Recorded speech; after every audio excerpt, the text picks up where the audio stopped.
thanks for joining us for another season of the Brethren Way podcast. Please enjoy this episode of the Calling series, hosted by Brethren Church Director of Pastoral and Congregational Vitality, Miles Larson.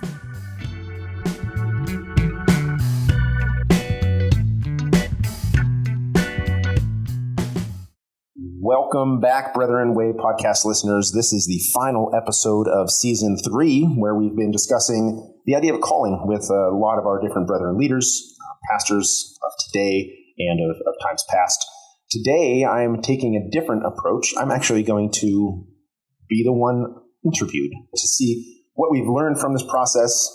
I've invited the Executive Director, Reverend Dr. Stephen the Pope Cole, to join us today. And he's really going to be steering the ship from here on out. So wherever it ends up, you can blame or celebrate his efforts. Thank you. That was a lot of definitions of who I am there. As many as I can give you. Dr. Pope. The Pope. Yes. Thank you for such a delightful introduction. My pleasure. I appreciate you for that. So we're going to talk about a little bit about what we've learned, where we've been, how this Calling podcast has come together. So to wrap it up, and you were the host, you were the listener and heard lots of things and were at the main seat listening. So just jumping in here. So what was your hopes for this? What were you hoping to accomplish with this particular podcast? This is our couple of times into podcasting. Why Calling? Yeah, so I've been floating around the Brethren Church for about 15 years now. And from the very beginning, heard about this just lack of leadership that we have. We have this boomer bubble, and when that pops, gosh, what's going to happen? And never really got great clarity, or at least comprehensive explanations about why. Like, how do we find ourselves here? And so really wanted to kind of investigate, is this unique to us? Did we do something wrong? Is it just us brethren? And how did we get to the spot where we have kind of this paucity of leaders in the Brethren Church? You're using big words. What's a paucity? A paucity. Paucity. Okay, what's the meaning of that word? See, now you're putting me on the spot, and all the smarter people are going to call me on that. I'm not one of them. I don't know what the word. Just a lack of deprivation. Okay. So wanted to kind of identify not just, yes, we have this problem, but like, how did we get this problem? And gosh, can we identify some ways maybe to respond to that? I like to identify solutions and not just sort of continuously say, this is an issue. So the hope was to look at, we had some folks that have been retired from the Brethren Church for dozens of years and wanted to kind of get their voice in this too, and just kind of see what they could map out over the last 20, 30 years, couple of generations. So identifying how we got here and possibly solutions for us moving forward. Yeah. How did we get here? Yeah. So discover any of that? I think a little bit. Yeah. So one of the things that I would say is this is a brethren problem, but it's also a church in America problem. And we are not the only denomination or faith group who has this lack of leadership coming in Gen X. Just looking at numbers, the boomers were a huge generation. Millennials are a huge generation, and we Gen Xers are very small. The room is currently filled with only Gen Xers on this podcast conversation. This is the one conversation you're going to have with the Brethren Church where that's the case. Just by sheer numbers, there's a lack. There's also been a huge shift in the church, the structure of the church, the orientation of the church, kind of the vitality of the church in America over the last generation or two.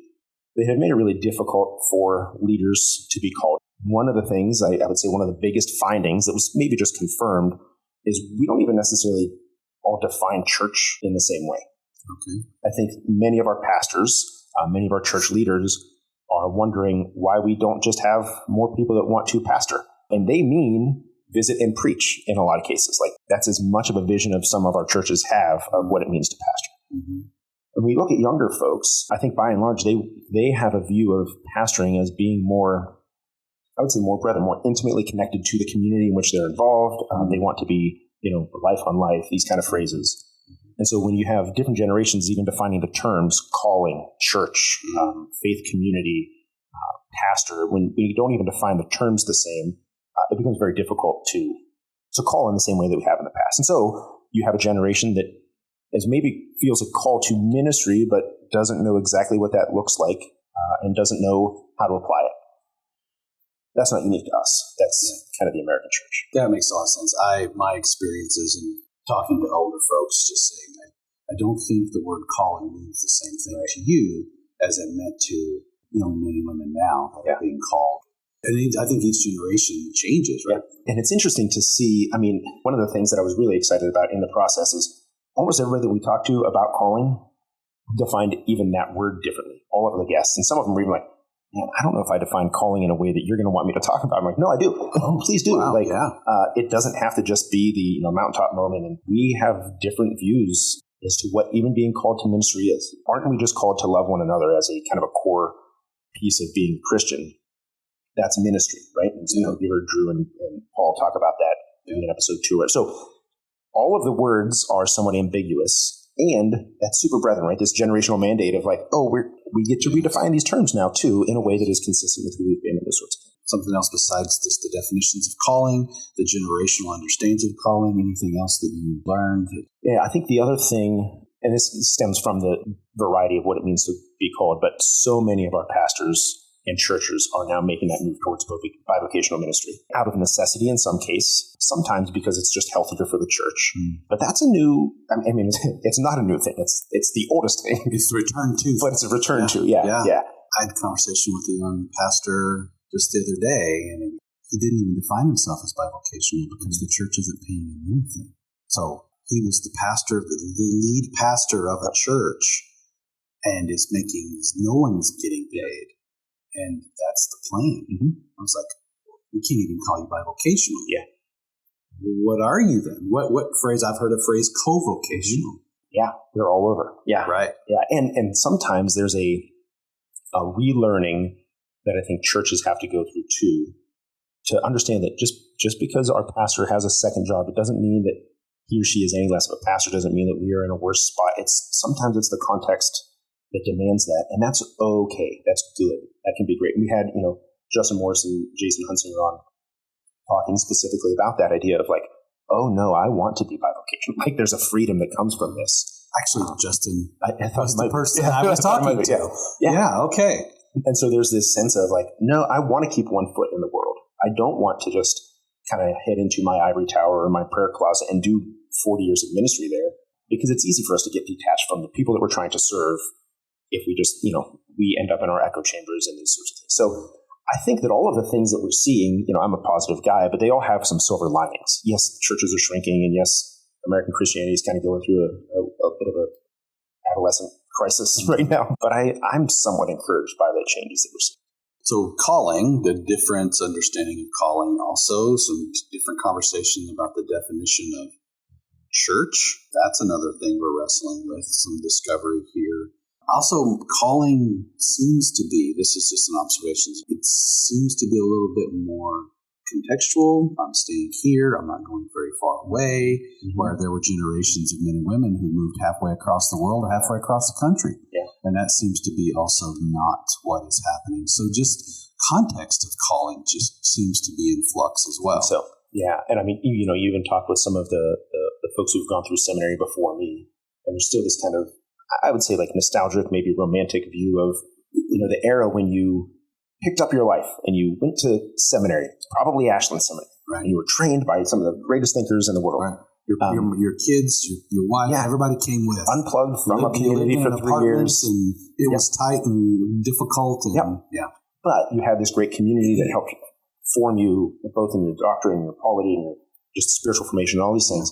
And we had that great conversation with Dr. Glass too, and they are well aware that the context of seminary education is changing, as all of our pastors are. It's just we're in a different era. It's not a worse era. It's just we find people that do seem to be more geographically limited, which is a little bit of a surprise to me, because as I'm a guy who's lived on both coasts and I like to move and these kind of things. But if we look at the churches that have gone through transition while I've been in this role for the last 3 years, most of them just kind of find a person around there. Which is shocking, because some of the places that find people don't have a lot of people, Right. And so for them to find somebody from within that community, often cases is way better, because somebody in Johnstown knows Johnstown. I don't know Johnstown. Right. For me to move to Johnstown it just wouldn't work. Right. If you don't know, in this conversation, Miles and I pastored the same church in California. Miles followed after me, and our advice to our dearly loved people, these are our right. It's like we share the same people, and yet we live there at different times. And we're like, so find somebody from California, find somebody who's Western in their orientation, and who's here, and because moving from the East Coast to the West Coast, what have we always found when people move from East Coast to West Coast? Well, they want to they want to go back home, quote unquote. They want to go back to where their mom and dad are, or their brothers and sisters are, because that's their community, right? And we've watched them. You can go look through our generations. We always have done that. It's not like only the Xers did that, or only nope.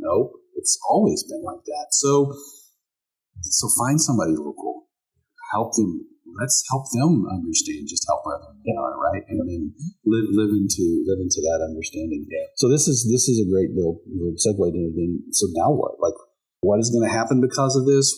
How do we pick up this information now and help us move forward? I obviously can't tease it all out, but some of the things that I will say I'm encouraged by, just not because of this podcast, but the podcast has helped me see the yellow beetle or whatever. Like, I'm looking for this more now. I've heard kind of this narrative that there's just not a lot of, we don't do a lot to develop leaders in the Brethren Church. We can't point to those things. And I just look around now, and I'm in town this week for a Resilient Leaders weekend workshop. It's in the North Central, and it's got 32 participants. Sarah Wells has worked really hard. And this is just a volunteer that's like, hey, here's a need. Let's respond to it. Are those 32 all Ohio-based, or are we outside of Ohio? We have at least one from, I think, the Northeast. Okay. But I looked through the list, and I'm kind of connected in the Brethren Church. I know a lot of people, and I only know about half the people. Okay. Which I was super excited about, and encouraged Sarah in that, like, we have people that are in their 70s, we have people that are in their 20s. Right. We have people from Ashland, we have people from as far from Ashland in Ohio as you can get, right? We all understand that there's a need, and this is a thing that has just kind of bubbled up. One of the things that I'm working on in my role is trying to help orient pastors through. We're doing a Brethren Pastors Orientation in the middle of June. Newer folks. Yeah. Maybe not been around for 40, but maybe only around for a year or two. So we've hired about 30 pastors in Brethren churches, county associates and youth pastors and so on in the last 3 or 4 years. Wow. Most of them. I would say you got a percentage on persons that were not brethren before? None. Close to none. Almost none were brethren. Now, some of them are, youth pastors who've grown up in the church and those kind of things. So maybe 80% are outside the denomination.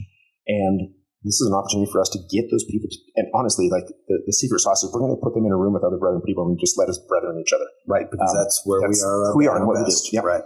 So what are ways that we can better orient leaders of our churches to understand who we are? Ordination, licensure are great, but that's kind of a deep dive into nuts and bolts and very practical things.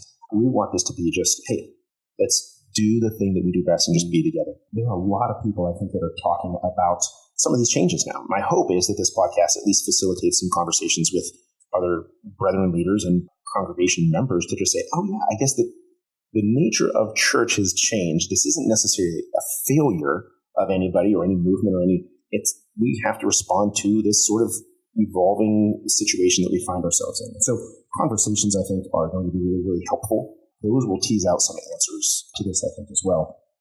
And I think there are a number of local congregations that are trying to implement internships and more apprenticing and just these opportunities for young leaders to get some kind of training, because we also have a ton of pastors that are approaching that retirement age, and we know in the next 4 to 6 years there are going to be a lot of transitions. And to the credit of a lot of our lead pastors that are approaching that time of retirement, they have their eyes wide open to say, we need to respond to this now and come up with a plan. So I don't have any delusions that this podcast will fix the problem. Right. But gosh, if we can talk about the actual things with a little bit more of a scaffolding around it, rather than just like, oh yeah, we don't have any leaders.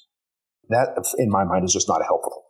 I hope that the podcast has at least pointed to some of the issues and at least given us like sober judgment of where we are in relation to the rest of the churches in there. Yeah, that's good. A couple of things that when I first started, I read an article. It was about the Catholic Church, but it was talking about how they view their future in centuries because it takes them. I mean, it's the global church, right? There's billions of people. We don't have billions of people, right? But we also are still an organization with more than 25 people in it, right? Yeah.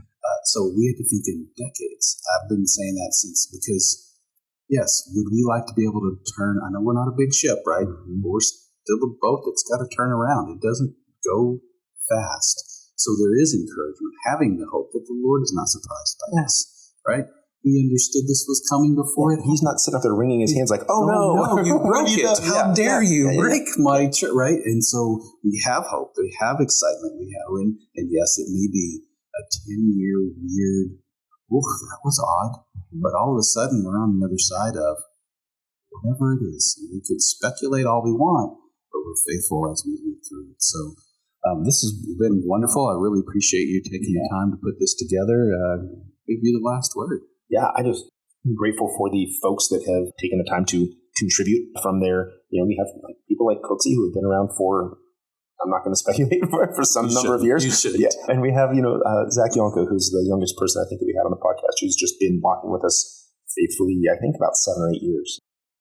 It's been interesting and a joy to hear from that diversity of people, men, women, people out west, people here, bivocational people. For me, it was encouraging because it kind of painted a pretty complete picture of we do have an interesting little tapestry that make up the Brethren Church.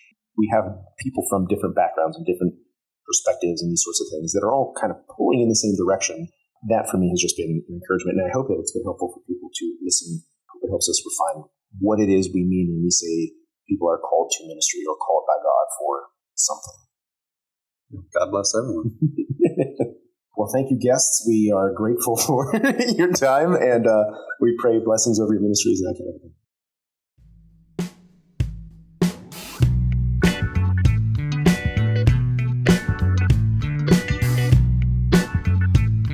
Thanks for listening to this episode of the Brethren Way Calling Series. If you liked what you heard, please like and subscribe to the Brethren Way podcast so you can catch every episode. If you have any feedback on the podcast, we'd love to hear from you.